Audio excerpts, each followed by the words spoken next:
कार्तिक महात्म अध्याय 12। राजा पृथु ने हाथ जोड़कर देवर्षि नारद जी से कहा, हे महाराज, अब भगवान की पूजा का महात्म सुनाने की कृपा कीजिए। तब नारद जी बोले, हे राजा पृथु, जो मनोविनोद से भी भजन करता है उसको परम पद प्राप्त होता है।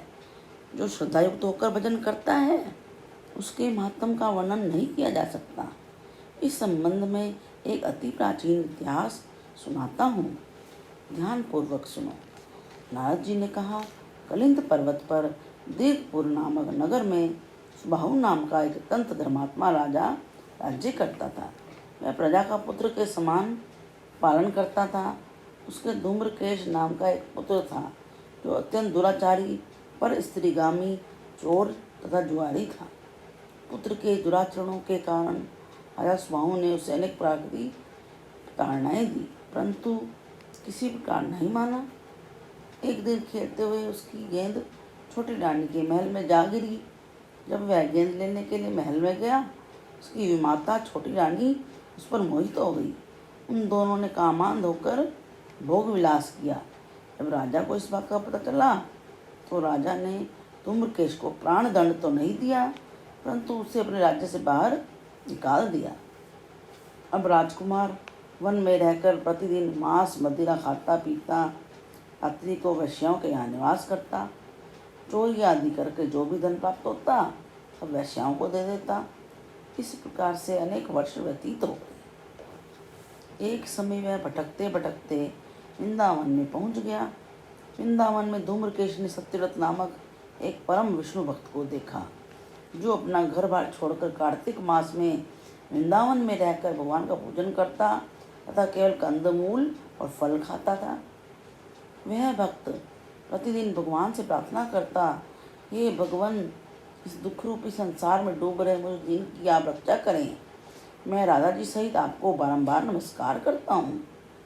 प्रेम मगन होकर वह कभी कभी रोने लगता, कभी गाने लगता, कभी नाचने लगता।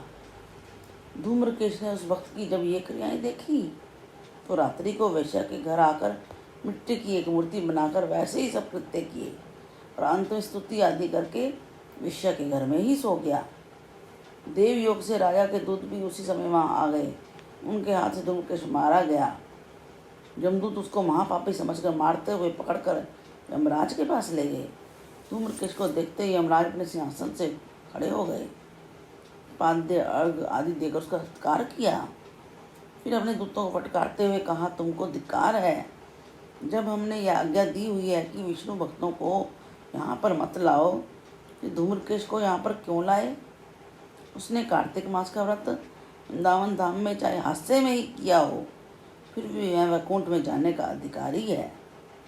वैकुंठ में भेजने के पूर्व यमराज ने धूम्रकेतु को अपने निकट बिठाकर कहा, भगवान की भक्ति 9 प्रकार की है। उनकी कथा सुनने से राजा परीक्षित, कीर्तन करने से सुखदेव जी और स्मरण करने से प्रहलाद जी, पाद सेवा से लक्ष्मी माता, पूजा से पृथु, वंदना से अक्रूर, दास्य भाव से अर्जुन तथा आत्मनिवेदन से राजा बलि जिस प्रकार परम पद को प्राप्त हुए हैं, उसी प्रकार चाहे हास्य से ही तुमने भगवान की पूजा की है, मगर फिर भी तुम स्वर्ग के अधिकारी हो। यद्यपि अपने जीवन में किए गए पापों और दुष्कर्मों के कारण तुम घोर नरक के अधिकारी थे, परंतु तुमने कार्तिक मास में भगवान की पूजा की है, अतः अब निश्चय ही तुम्हें वैकुंठ प्राप्त होगा। कार्तिक मास में की गई भगवान की पूजा निरर्थक नहीं जाती है। जहाँ पर भगवान शालिग्राम है वहीं पर गंडकी नदी तथा अन्य तीर्थ हैं। धूम्रकेश को शास्त्रों का कुछ भी ज्ञान नहीं था, अतः उसने हाथ जोड़कर यमराज से पूछा, स्वामी, भगवान सब नदियों को छोड़कर गंडकी को कैसे प्राप्त हुए? कृपा करके मुझे बतलाइए। यमराज ने कहा, किसी समय वेदशिरा नामक ऋषि सब लोगों के हित की कामना से गंगा जी के तट पर तपस्या कर रहे थे।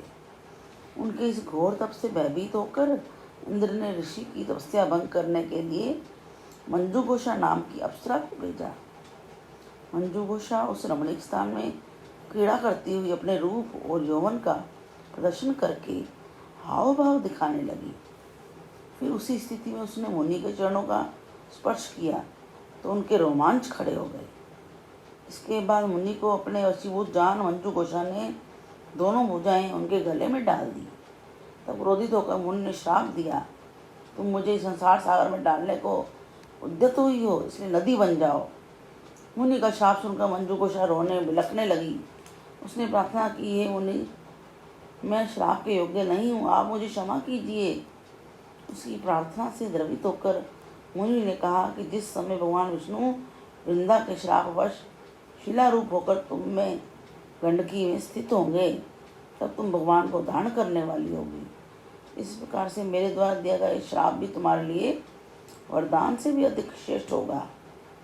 अंत में यमराज ने कहा, राजकुमार, अब तुम विष्णु लोक को जाओ। तब धूम्रकेश सुंदर विमान में बैठकर वैकुंठ लोक को चला गया।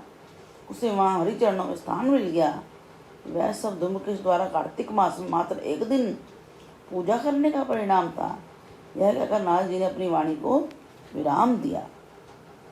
इति कार्तिक मास महात्म अध्याय 12 समाप्तम।